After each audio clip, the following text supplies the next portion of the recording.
I'm lying in a hospital bed when the nurse walks in with an envelope. I'm on day 8 of recovery from hip surgery. My legs are wrapped in compression stockings. There's an IV still in my arm. The nurse sets the envelope on my bedside table and says, "This came certified. You'll need to sign for it." I know who it's from before I open it. The return address says County Registrar's Office. My hands are steady when I tear it open. I'm reading the header, reading the dates, reading my husband's name. And then I read it again, and once more. A new will has been filed under my late husband Harold's name, dated 2 days before he died. A will I never saw, never signed, never agreed to. In this version, the house on Maple Creek Road goes to my son David. The rental property on Birch Avenue goes to my younger son, Kenneth. A savings account with $11,000 gets split between them. And me? I get $800 a month. My attorney will handle the disbursement. It's written with such clinical precision that it took me a moment to understand what I was reading. After 46 years of marriage, after building a life together from nothing, after nursing him through 2 heart scares and holding his hand when he got the shakes, I was being left with $800 a month. I don't remember picking up my phone. I don't remember dialing, but I do remember the sound of his voice on the second ring. "Margaret, I was expecting this call." That's how Arthur Graves answered. Not hello, not who's calling. Just those 5 words, spoken quietly, with a certainty that made my breath catch in my throat. Arthur Graves, a name I hadn't said out loud in 2 years. Not since the Tuesday morning when Harold collapsed at our kitchen table. Let me take you back to where this actually started. Not in the hospital, but decades earlier. All the way back to when Harold and I were building something real. I was 23 when I met him. He was 25, home from the army, with a steady job at the mill and a laugh that filled up entire rooms. We got married at the courthouse with 2 friends as witnesses and $140 in his pocket. We bought a house on Maple Creek Road for $28,000 and spent the next 5 years painting every wall ourselves, fixing the plumbing, learning how to live with absolutely nothing. But Harold had a way of making nothing feel like enough. He worked overtime. I worked at the library. We ate beans and bread and made it feel like Sunday dinner. We saved, we planned. We didn't take vacations, but we took long walks on Saturday mornings, and that felt like everything. 46 years. That's how long we had. We bought a second property eventually, a rental on Birch Avenue that gave us a little income in our retirement. We weren't rich, not by any measure that matters in the world, but we were secure. We had built something solid and real, brick by brick, payment by payment. Our sons grew up in that house. David came first, serious, careful, good with numbers. Kenneth came 3 years later, charming, quick-witted, always with a plan to improve something. Harold loved them both fiercely. I watched him teach them to fix the roof, to change the oil in the car, to do an honest day's work. He used to say, "Build your own life, build it strong. That's what matters." But somewhere along the way, things shifted. I noticed it slowly. Kenneth asking Harold about property values at the dinner table. Not curious, calculating. David bringing home a financial advisor friend one afternoon, someone I'd never met, walking through our house with a notepad. Harold and I would exchange looks after they left. Quiet looks. The kind that don't need words. Then there was the conversation I overheard between David and his wife, Lisa. They were in the kitchen, thinking I was upstairs. Lisa was saying, "The house would be worth so much if we renovated it, and the rental could be sold for, what did that guy say, David? $250,000 at least?" David didn't answer, but he didn't tell her to stop talking either. I mentioned it to Harold that night. He was reading the newspaper in his armchair, and I said, "Did you hear them talking about selling the properties?" Harold folded the newspaper very carefully. He set it down on his lap, and then he looked at me with an expression I'd never quite seen before. Not angry, but something harder, something resolved. "They're not bad boys," he said quietly, "but they're not the boys I raised." I asked him what he meant. He didn't answer. He just stood up and walked into his study and closed the door. I didn't follow him. After 46 years, I knew when to give Harold space. 2 days later, he called Arthur Graves. They had been friends since the army, 50-some years of friendship. Arthur had become an estate attorney, and Harold respected him the way you respect someone who knows exactly who he is and won't apologize for it. They met for lunch. I don't know what they discussed. Harold came home and handed me a folded piece of paper with a phone number written on it in his careful handwriting. "Maggie," he said, "I need you to keep this. Don't ask me why. Just promise me you won't lose it." "What is it?" I asked. "Insurance," he said, "and I hope you never need to use it. But if things ever go wrong after I'm gone, you call this number. Arthur has everything. He knows everything, and he'll take care of you." I took that number and I put it in my nightstand drawer. It stayed there for 7 years.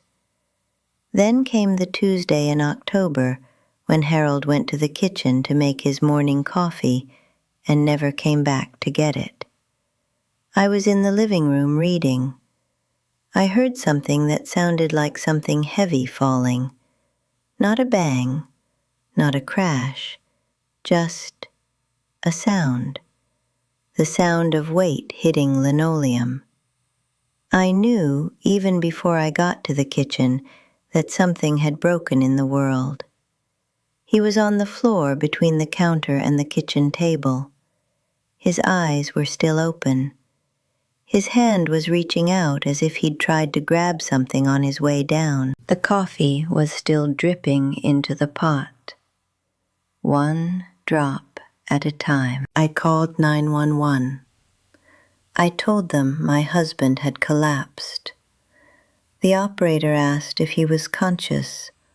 I said no. She asked me to start CPR. I'd taken a class once, 15 years earlier. I did compressions on my husband's chest and counted out loud to the rhythm of a song I didn't remember learning. 1, 2, 3. The paramedics came. They did things. They said things. But I knew before they arrived that I was counting on a dead man. The heart attack was massive. That's what the doctor told me in the waiting room. That's what they always say, I think, when there's nothing else to say. Harold was 74 years old. He died in 60 seconds. 46 years of marriage ended at a kitchen table on a Tuesday morning while the coffee finished brewing. For the first few days, there's no time to think. There's the funeral home, the arrangements, the funeral itself. There's the casket that costs too much, and flowers that smell like a room where something died. There's the receiving line where people squeeze your hand and say things they think will help. There's the cemetery in November when the grass is already dead. Harold had wanted to be cremated. No viewing, no fuss. So that's what we did. It was over in a morning. By evening, he was gone. And then the strange part started. David called the next day. He wanted to know if we should schedule a meeting with Mr. Patterson, our attorney, to go over the will. I was still in a fog. I agreed to it. He came by the house, David and his wife Lisa, Kenneth and his wife Brenda. We all sat in the living room like we were about to have Sunday dinner together. Mr. Patterson came to the house. He read Harold's will aloud. He'd been our attorney for 15 years. His voice was respectful and steady as he explained everything. The house on Maple Creek Road goes to Margaret. The property on Birch Avenue goes to Margaret. The savings account goes to Margaret. Margaret, Margaret, Margaret. Everything was left to me, his wife of 46 years. When he finished reading, there was a moment of silence. Then David said, "Of course, that's right." Kenneth said, "You deserve it, Mom. Dad would have wanted that." They both hugged me. David's hug lasted a long time. Lisa hugged me too and whispered something about me being strong. I nodded. I didn't know what to say. I still don't know what to say to hugs from people whose thoughts are living somewhere else entirely. Mr. Patterson filed the will with the county. He told me to call if I needed anything.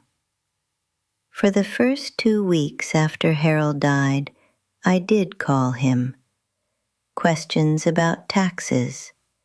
Questions about what I needed to pay first. He answered everything patiently. Then I had to have the hip surgery. It had been scheduled before Harold died, something I'd been dreading for months. A bone spur that had been getting worse. The surgery couldn't be delayed. The surgeon said if I waited another year, it might affect my mobility permanently. The surgery was set for a Tuesday, a month after Harold's funeral. David and Kenneth both came to the hospital the morning of the procedure.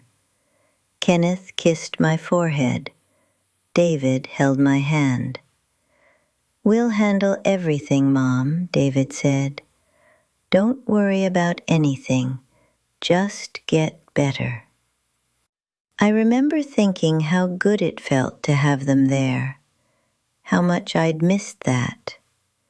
After years of feeling distant from my sons, it felt like they were coming back to me, like Harold's death had brought us closer, reminded them what family meant.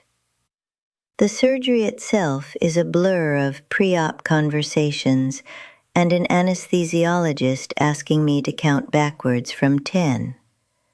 I made it to 7. I woke up in recovery with my leg wrapped in bandages and an IV in my arm. The pain was manageable. They'd given me good drugs. The nurses were kind.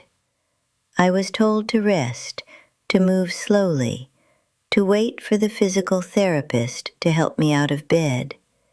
It was going to be a few days before I could go home. On day 3, David visited. He brought magazines and a bouquet of flowers. We talked about the weather. He told me the house was fine. Everything was fine.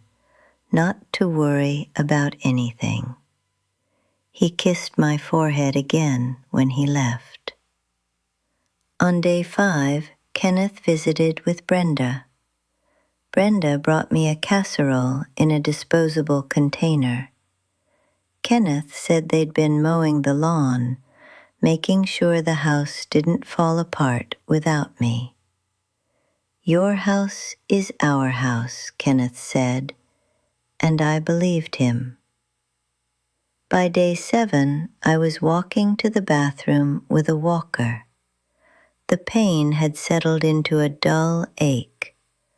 The physical therapist said I'd be discharged soon, probably in 1 more day. I was feeling optimistic. I thought about going home to the house on Maple Creek Road.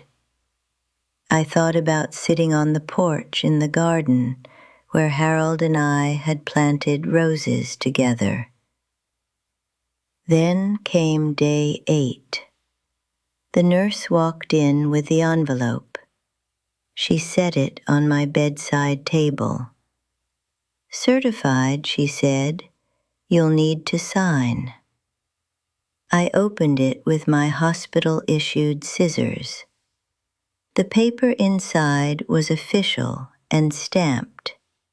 County Registrar, Estate Filing Notice. A new will had been registered. I read it once. I read it twice. I read it a 3rd time, and the words didn't change. The new will was dated October 17th, 2 days before Harold died. In it, the house on Maple Creek Road went to David. The rental property on Birch Avenue went to Kenneth. The savings account, what was left after the funeral costs, was split between them. And me, Margaret, his wife of 46 years, was left a stipend, $800 a month, to be administered by my son's attorney until I died. My hands didn't shake. That's what I remember most clearly. In the movies, when a woman discovers something devastating, her hands shake. She drops things. But my hands were perfectly steady. Something cold and clear had settled into my chest. Not grief.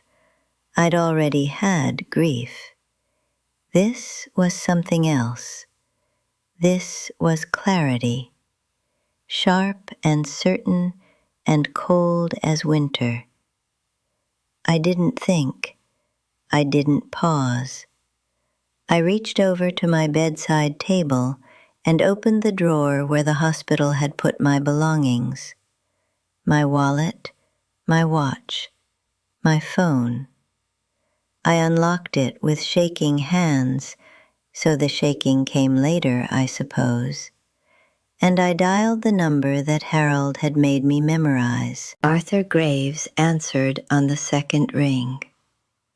Margaret, I was expecting this call. His voice was calm, not surprised, not shocked, just calm and certain, the way you sound when you've been waiting for something for a very long time. I couldn't speak at first.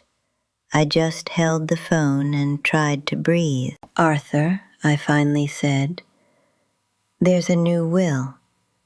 I don't understand. I know, he said. I've been expecting this for months. But don't worry. Your husband took care of everything. I'll be there tomorrow morning. We'll talk then. Are you safe where you are? I said yes. I didn't know why he was asking if I was safe, but his voice made me feel like maybe I should have been afraid. Good, he said. I'll see you in the morning, Margaret. And Margaret, you did the right thing calling me. He hung up. I sat there in my hospital bed with the certified letter in my lap, holding a phone to my ear that had gone quiet. Outside my window, it was starting to get dark. The November light was fading, and I realized that I was cold, and I didn't know how to warm up. The night was the longest night of my life, and I wasn't even sure what I was waiting for. Arthur Graves arrived at 9 in the morning. He was a man in his 70s, with gray hair, and a way of moving like he'd spent his whole life taking up exactly the right amount of space, no more and no less. He carried a leather briefcase that looked older than both of us. He didn't greet me with small talk. He pulled a chair up to my hospital bed and sat down. He opened the briefcase. Your husband came to me 7 years ago, he said, and I noticed his voice was gentle. He said he had something he needed to do quietly, and he needed someone he trusted to help him do it. I asked him why. He said he loved his sons, but he was afraid of what they might value more. I listened. I didn't interrupt. Arthur explained that Harold had made an appointment with a financial advisor, a legitimate one, not the friend David had brought over. This advisor had helped him identify their assets: the house on Maple Creek Road, the rental property on Birch Avenue, 3 investment accounts, a savings account with about $340,000. Your husband then did something very deliberate, Arthur said. He created an irrevocable living trust. Everything went into that trust. Both properties, all the investment accounts, the majority of the savings, and he put one name on it: yours. I was trying to follow what he was saying, but I didn't know about any of this. I know, Arthur said. He didn't tell you because he didn't want you to have to lie if anyone asked. He protected you by keeping you in the dark. Harold had kept enough money in regular accounts to live on, to cover the bills, to maintain the properties, to leave something small in his will. But the real wealth, the meat of what they'd built together, that was moved into the trust with my name, irrevocable, untouchable. The moment he died, it became entirely mine, and no will he wrote could change that. No will any of his sons wrote could claim it. 7 years ago, I could see it coming, Arthur told me. Kenneth's questions getting more detailed, David's financial advisor, the way your daughter-in-law was talking about renovations. Your husband could see it too, and he decided that he wouldn't let them steal from you. I felt something break open in my chest, not from pain, from understanding, from the terrible clarity of knowing that my husband had been planning for the moment when I would be alone. The will they forged, Arthur continued, doesn't touch the trust. It can't. They've been fighting over an estate that's almost empty. The house and the rental are in the trust. The investments are in the trust. The money is in the trust. When they sell everything, if they can, it'll go to you. They will inherit a house with a mortgage and a rental property that your husband managed carefully. That's all. And the $800 a month they left me? I asked. Forgery, Arthur said simply. Fraud. They wrote a second will and registered it with the county without you, without a witness, without proper notarization. I've already had it examined by a document specialist. It's a forgery, Margaret, a clear one. And by doing this, they've given us everything we need. He pulled out papers from his briefcase. A copy of the forged will, the original trust documents, letters from Harold that Arthur had been holding for 7 years to be opened only if this moment came. I'm going to file a criminal complaint, Arthur said. Forgery, fraud, elder financial abuse. They're going to be charged, Margaret, and they'll lose, because the evidence is clear and because your husband was smarter than they were. I don't remember what I said. I remember staring at Arthur's face and trying to understand how my life had become something I didn't recognize. My sons, the boys I had raised, had tried to steal from me. And my husband, dead 2 months, had spent 7 years preparing for the moment when they would try. Arthur stayed for 2 hours. He went through everything. He explained how the trust worked. He explained what would happen next. He told me that he would file the complaints himself, and that he would arrange for David and Kenneth to be served simultaneously, separate locations, same day, so neither could warn the other. Why? I asked him. Why did Harold do this? Arthur closed his briefcase carefully. He looked at me for a long moment.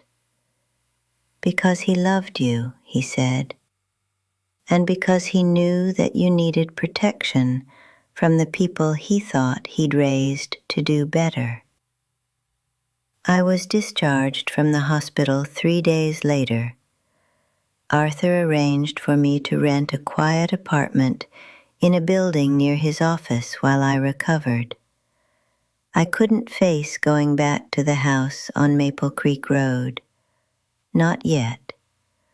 Not when the walls might hold the answer to a question I wasn't ready to ask. The apartment was small and generic. It smelled like other people's lives. There were unpacked boxes everywhere. My things didn't belong here, and I didn't know how to make them feel like they did. 2 days after I moved in, Arthur called me. He said that David and Kenneth had both been served with the criminal complaints. They'd been served the same day, within hours of each other, at their homes. Both had called lawyers. Both had been advised not to contact me. I didn't expect David's call to come that evening, but it did. I almost didn't answer. Something in me knew that if I picked up that phone, I'd be choosing whether or not to forgive my son. And I wasn't ready to forgive anyone. But I did answer. "Mom," David said, and his voice was shaking. "Mom, this is all a misunderstanding. We were trying to protect you. The doctor said Harold had been having confusion in his final years, and we were trying to protect you from his compromised judgment. That's all. We were trying to protect you." I listened to my son lie to me. I listened to him practice his excuse in real time, trying out the words, seeing if they would stick. "Margaret," he said when I didn't respond. "Mom?" I hung up the phone. Kenneth texted me later that night. "We love you. Please let us explain." I didn't respond. I sat in that generic apartment in a borrowed chair, surrounded by boxes, and I held a letter that Arthur had given me. It was sealed in an envelope with my name written on the front in Harold's handwriting. The envelope contained a note that said, "To be read only after the boys make their choice." They had made their choice. By forging that will, by registering it, by serving me papers that revealed their greed, they had made their choice. I opened Harold's letter. My hands were shaking then. They were shaking very much. The letter began, "My dearest Maggie."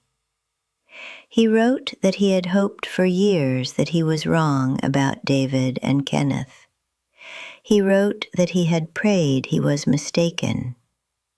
He wrote that he hated the idea that his sons could be capable of what he suspected. But he wrote that he had also built a life with me, brick by brick, payment by payment, for 46 years. And he would not let anyone take that from me, not even them. I couldn't stop them from being greedy, he wrote, but I could stop them from stealing from you. That's what I did, Maggie. I made sure they couldn't touch what we built together. He told me that the money in the trust was mine now, all of it, no matter what happened with the criminal charges. He told me to buy myself flowers, to go to the Italian restaurant in town that I'd always wanted to try, to take the trip to the coast that I'd always said someday and we'd never made time for. And then the last paragraph, the one that made me cry so hard I thought I might break. You were my whole world, Maggie. You made sense of all of it. Every hour at the mill, every penny we saved, every hole we fixed in the roof, every time I held your hand, it was all you. And I made sure the world can't take anything from you. I made sure of that. I love you. I will always love you. Harold.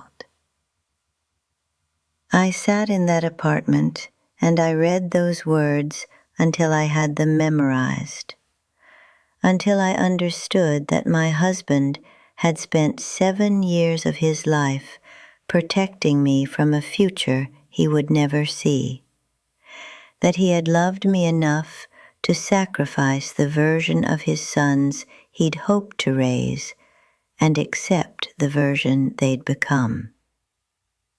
3 weeks later, both David and Kenneth entered guilty pleas. They'd been advised by their lawyers that the evidence was overwhelming. The forged will was demonstrable. The timing was clear. There were no witnesses to Harold's supposed cognitive decline because it had never happened. The doctor who treated him confirmed that Harold had been in excellent mental and physical health in his final year. David pled guilty to forgery, fraud, and elder financial abuse. Kenneth did the same. Both received probation, community service, and permanent records. Both were advised never to contact me. I should say that I felt relieved when the sentencing came down. I should say that I felt vindicated. But what I felt was hollow. I had won something. I had inherited everything. And I had lost my sons. Months passed. My hip healed. I could walk without a cane. I could sleep through the night. I started going to the Italian restaurant that Harold had wanted me to try. It had red checkered tablecloths and portraits of Italian villages on the walls. I went every Friday. I sat alone and I ate pasta and I thought about Harold. The waiters knew my name after the 3rd visit. One of them, a man named Marco, started bringing me a complimentary glass of wine with dinner. "For the beautiful lady who dines alone," he said. I didn't tell him that I wasn't really alone. I worked with Arthur to settle the estate properly. The houses sold. The investments were liquidated. It turned out that Harold and I were far wealthier than I had understood. The trust contained nearly $800,000 by the time the sales and liquidations were complete. That was more money than I'd ever dreamed of. A lifetime of work, brick by brick, payment by payment, had added up to something I could barely comprehend. I realized that Harold hadn't just been protecting me. He'd been providing for me, generously, completely, so that I would never be afraid again. A year after Harold's funeral, I decided to leave the house on Maple Creek Road. I sold it. I couldn't walk through those rooms without seeing the morning it all changed. The morning I didn't make breakfast because I found him on the floor instead. The house had too many ghosts of the man I'd loved and the life we'd shared. I bought a small cottage in a town on the coast. It had a garden where I could plant roses like the ones Harold and I had planted together on Maple Creek Road. The garden faced south, and it got good light. I spent my summer there on my hands and knees, learning where each plant wanted to grow. Every Friday, I drove into the town and went to a little Italian restaurant similar to the one back home. The waiters there knew my name too, and every morning I drank my coffee on the porch of my cottage, and I talked to Harold. I told him about the roses. I told him about the books I was reading, all the books I'd never had time to read when I was working and raising boys and maintaining a house. I told him that I understood now that the love of a lifetime wasn't always enough to save the people you'd raised. But it was enough to save yourself. I told him thank you.